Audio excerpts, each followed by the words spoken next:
Telomerase function. The ends of chromosomes contain regions referred to as telomeres.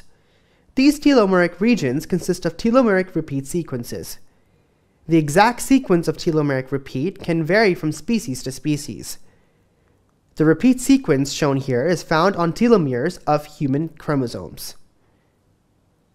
Since DNA replication can only proceed in the 5' to 3' direction and requires a primer, it is not possible for a DNA polymerase to replicate the 3' ends of linear chromosomes.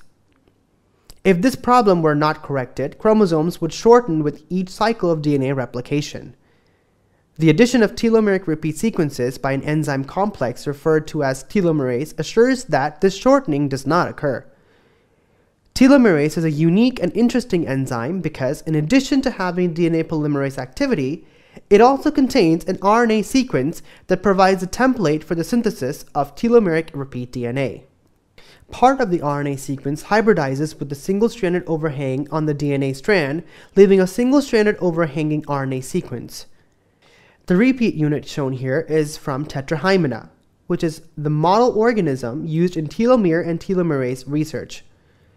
The DNA polymerase function of telomerase then synthesizes a DNA strand complementary to the RNA found in the telomerase and subsequently translocates to the end of the newly synthesized strand, and the process repeats itself. Many cycles of repeats can occur.